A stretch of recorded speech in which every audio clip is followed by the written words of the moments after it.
Hey guys, welcome back to the Mind of Brandon, and welcome back to another Tuesday Tangent. As indicated by the title of this video, intellectual dishonesty does not debunk the Venus Project economy.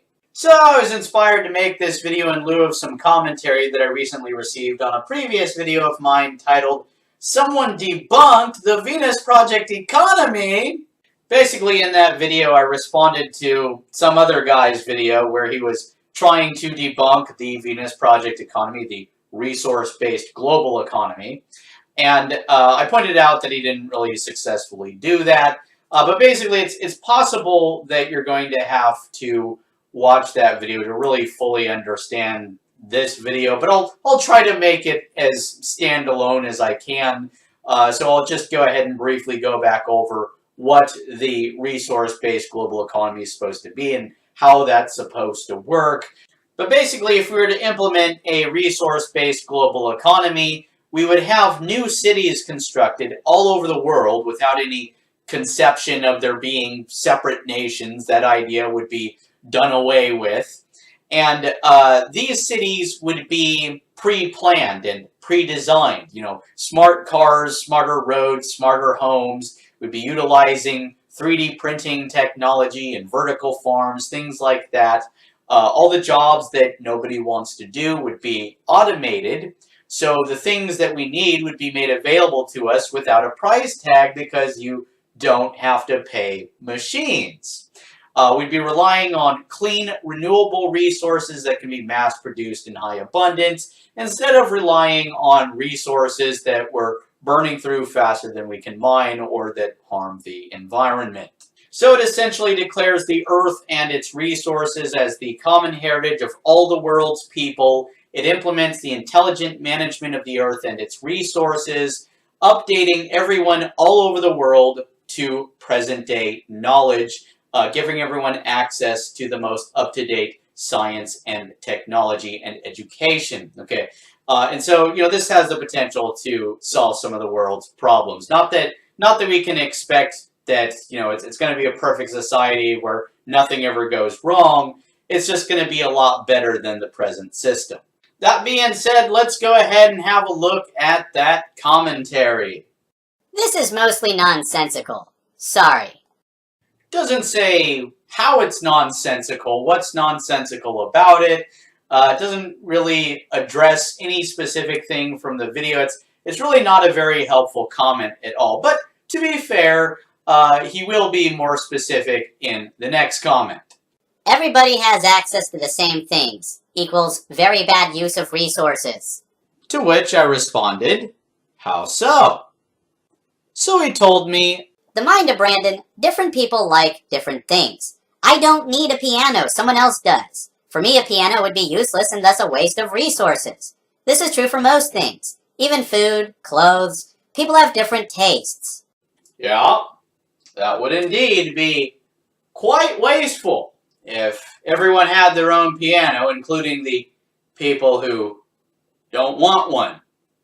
Quite wasteful indeed. A terrible idea.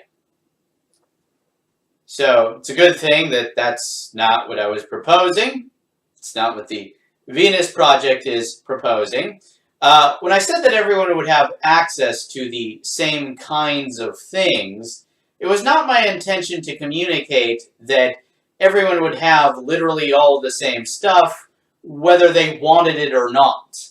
I mean, there's different kinds of access, man. I mean, if you personally own something, then theoretically it's accessible to you, but that's just one kind of access. I have access to my local grocery store or the local public library. I have access to the local ice cream shop. Does that mean that I own the grocery store? Does that mean that I own the public library or the ice cream shop? No, I do not own them. So you can have a piano if you want one, but you don't have to have one.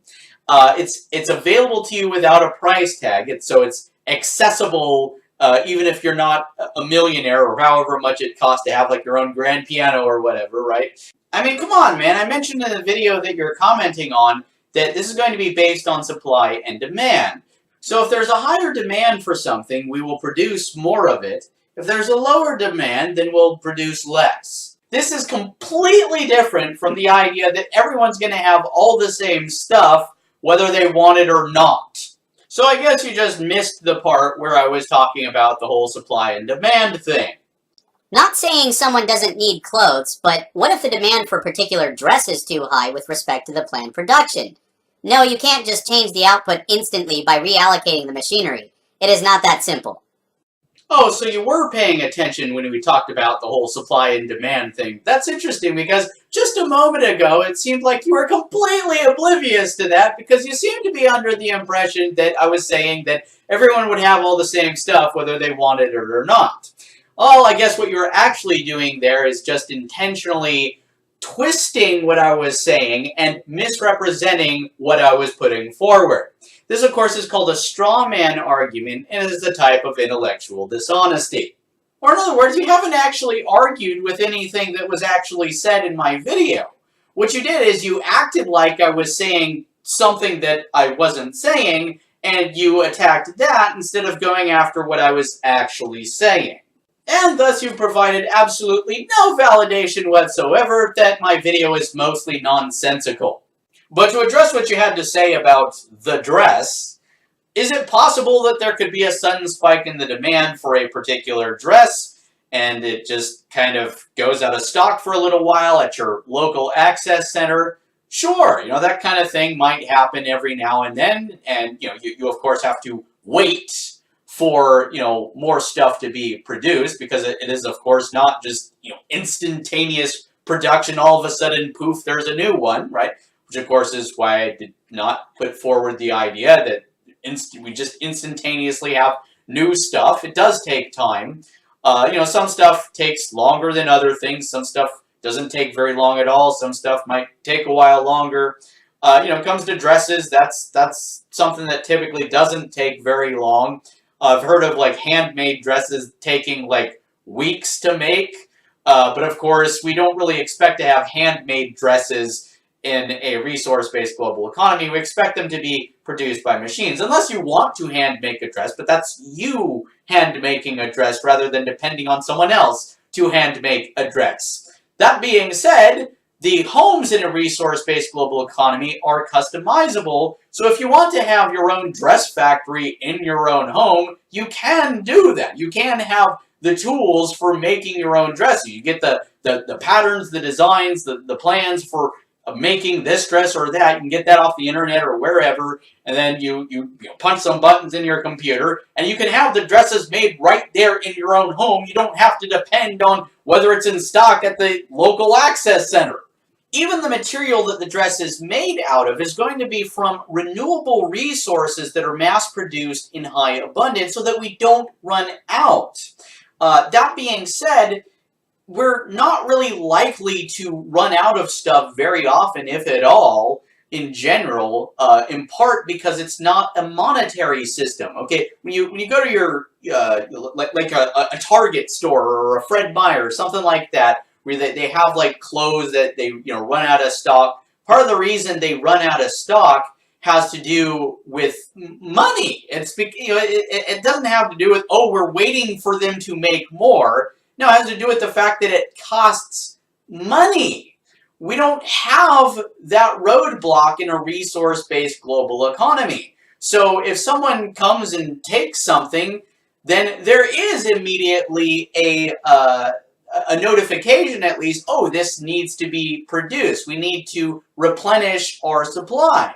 So in a resource-based global economy, even if we were to hypothetically run out of something, it wouldn't take as long to replenish the supply as it would in the present system. It's still going to be better than what we currently have.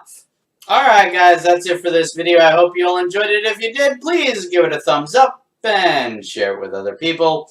If you're interested in watching my future videos, please subscribe to this channel if you haven't already, and I will see you all in the next one. So have a good one, guys, and peace.